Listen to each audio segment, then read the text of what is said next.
हवाले से था। मैं कल ही बात कर रहा था दोस्तों से, हमारे यहाँ MPA नईम इब्राहिम आए हुए थे, तो मैं उनको कह रहा था कि भाई हमारे जो तरक्की याफ्ता ममालिक हैं,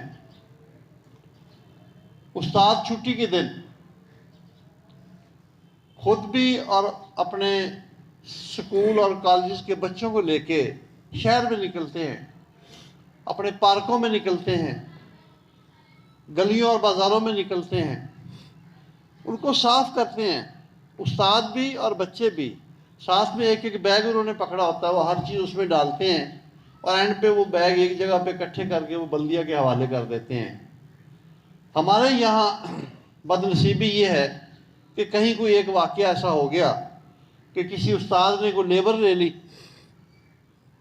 तो उसको इशू बना के पूरे मुल्क के स्कूलों को पाबंद कर दिया गया कि बच्चे सफाई नहीं करेंगे। अगर बच्चे सफाई नहीं करेंगे तो ये हमारा मुल्क कैसे साफ होगा? आप पार्कों में जाएंगे, आप टूरिज्म के हवाले से कहीं किसी हिल स्टेशन पे जाएंगे, किसी झील पे जाएंगे, तो आज हमारे मुल्क की बदनसीबी ये है कि हमारे झीलें, हमारे हिल स्टेशन और हमारे पार्क जो है वो कचरा कुंडी का नक्शा पेश कर रहे हैं कि हमारे बच्चों को, हमारे नौनिहालों को, हमारे नौजवानों को तरबियत नहीं है कि हमने अपने मुल्क को साफ कैसे करना है। हम टॉफ़ी खाते हैं, कोई चिप्स खाते हैं या कोई चीज़ खाते हैं तो उसको वहीं फेंक देते हैं, हालांकि साथ में वेस्ट बिन लगी हुई है, आप आराम से उसमें डाल लें या अपने बैग में डाल लें, जहां आपको वेस्ट बिन नज़र आए उसमें डाल दें। दुनिया के किसी मुल्क में भी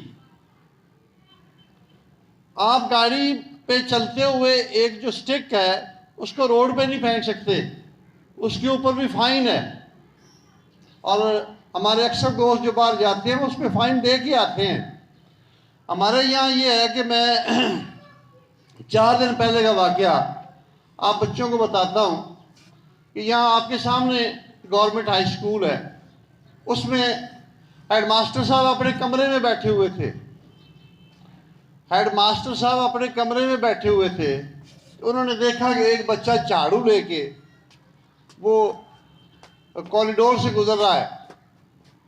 दूसरी तरफ देखा हेडमास्टर साहब ने कि उधर गेट पे फौजी इंस्पेक्शन के लिए आ रहे हैं। तो हेडमास्टर साहब ऐसे दौड़े जैसे बुलेट निकलती है, फौरी जाके बच्चे से वो झाड़ू पकड़ के उसको फेंका कि इसकी फ़ोटो ना बन जाए और मेरे खिलाफ कोई कार्रवाई ना हो जाए। तो जब तक ये हालात रहेंगे हम अपने मुल्क को कैसे साफ कर सकेंगे? तो मैंने कल MPA साहब को इस्तदा की कि असम्बली में जाके यार इसको डिस्कस करो, ये आपने उस्ताद और शागिर्द का जो रिश्ता एक एहतराम का रिश्ता था, उस्ताद ने बच्चों को सफाई सुथराई के हवाले से बताना था, ये कहाँ हमारा माहौल जाएगा और हम अपने मुल्क को कैसे साफ करेंगे? तो ये मेरा एक मैसेज है अपनी बात करने से पहले कि जो बच्चे हैं वो अपने, ये आपका घर है, ये स्कूल आपका इदारा है, इसको साफ़ सुथरा रखना है और अपनी गली, अपने महल्ले, अपने शहर को, अपने मुल्क को, अपने वतन को भी आपने साफ़ करना है। इसको इंडिया वाले साफ़ करने नहीं आएंगे, ना अमेरिका वाले साफ़ करने आएंगे, इसको साफ़ हमने करना है। और इंशाअल्लाह हम निकले हैं मैदान में, तो आप बच्चों के साथ, असातिज़ा के साथ हम इस मुल्क को, इस महल्ले को, इस गली को, अपने इदारे को साफ़ करके दम लेंगे।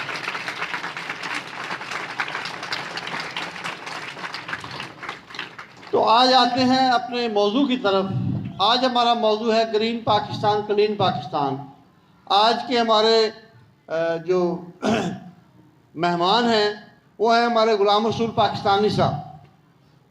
ये हमारे पाकिस्तान सोशल एसोसिएशन की जो ग्रीन पाकिस्तान, क्लीन पाकिस्तान है उसके कन्वीनियर हैं और पूरे मुल्क में इनका विज़िट होता है।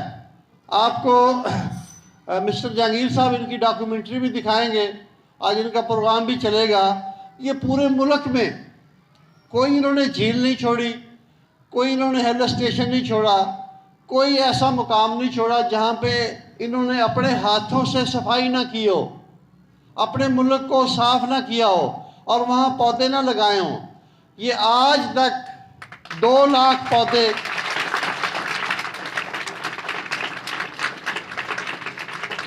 आज तक 2 लाख पौधे किसानों के साथ मिलकर लगा चुके हैं। और अगर आप आज अपने शहर की तरफ नज़र दौड़ा के देखें तो हमने इन 2 माह में अपने शहर के अंदर भी 15,000 पौधे वो हमने नस्ब किए हैं, वो लगाए हैं। आप में से कोई बच्चे वो हमारा जो छोटी नहर है तहसील वाली, उसके ऊपर नज़र दौड़ाएं, उसको हमने बागो बहार बना दिया है। ये डीसी हाउसेस के सामने हमने काफ़ी वहाँ पे शजरकारी की है। ज़िला कौंसिल के सामने आप देखें तो 4-5 एकड़ का वहाँ पे वो नया हमने पार्क जो है वो ज़िला इंतज़ामिया के साथ मिल के उसको हमने शुरू करवाया है। और उसमें दिलचस्पी इतनी बड़ी है कि वो पार्क जो है वो इस नहर से अगली नहर तक चला गया है। उन तमाम जगहों पे जो पौधे हैं वो हमारी तंजीम की जानिब से लगाए जा रहे हैं, वो हमने गिफ्ट किए हैं। तो मैं समझता हूँ कि गुलाम रसूल पाकिस्तानी को पौधों के साथ इश्क है, मोहब्बत है। ये रोज़ाना सुबह जब तक 200 पौधे लगा ना लें ये नाश्ता नहीं करते। एक भरपूर इनके लिए क्लैपिंग। अच्छा, बच्चों से मेरा एक सवाल है, एक सवाल जो बच्चा वो सवाल बताएगा मैं आज सेकंड टाइम आके उस बच्चे को सर्टिफिकेट दूंगा। ये जो ज़मीन है ये भी एक सियारा है, इसके साथ और भी सियारे हैं। इस ज़मीन में जो हम इंसान और जानवर जिंदा हैं और बाकी सियारों के ऊपर ज़िंदगी नहीं है, उसकी वजह क्या है बताएं।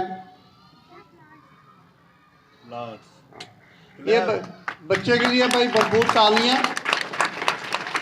बाकी सियारों के ऊपर ज़िंदगी नहीं है, ना वहाँ इंसान है ना जानवर है। उसकी बुनियादी वजह यह है कि वहाँ दरख्त नहीं है, वहाँ ऑक्सीजन नहीं है, वहाँ ज़िंदगी नहीं है। हमारी ज़मीन के ऊपर प्लांट हैं, दरख्त हैं, यहाँ पे ऑक्सीजन है तो ज़िंदगी है। इस ऑक्सीजन को हमने बचाना है अपने लिए, अपनी आने वाली नस्लों के लिए। हम इन प्लांट्स को, इन दरख्तों को काटते जा रहे हैं, नए दरख्त नहीं लगा रहे।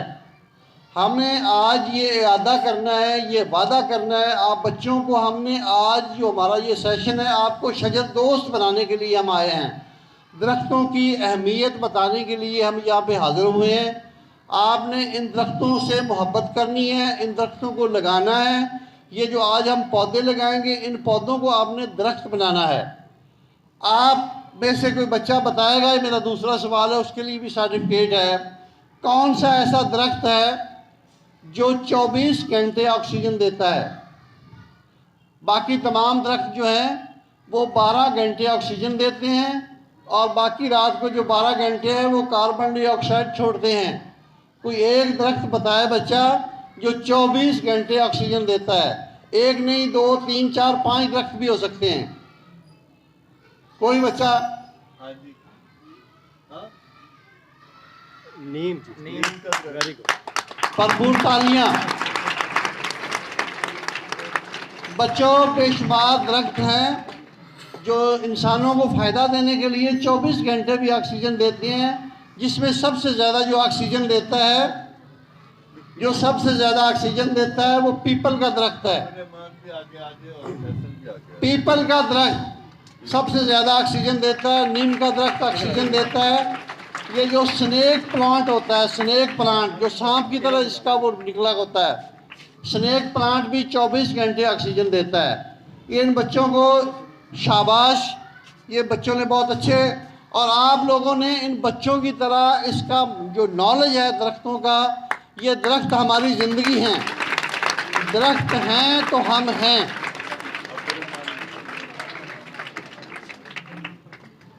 दरख्त हैं तो हम हैं। इस वक्त आप बच्चे जान सकते हैं, आप ख़बरों में भी सुन रहे होंगे कि जो लाहौर है वो दुनिया का सबसे ज़्यादा पोल्यूशन फैलाने वाला, फ़ज़ाई आलूदगी वाला पलूट जो शहर है वो बन चुका है।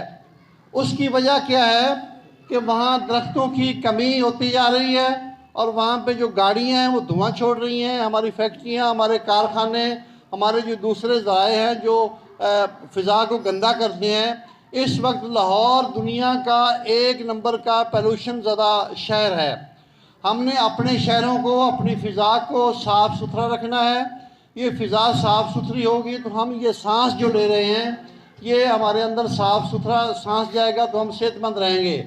आज इस वक्त जो बीमारियां हैं, टीबी है, दमा है, खांसी है, हमारी छातियां जकड़ी हुई हैं, दीगर हमारी सीने की और हमारे जो दीगर बीमारियां हैं, उसकी बुनियादी वजह भी ये है कि हमें जो फ़िज़ा है वो साफ़ सुथरी नहीं मिल रही।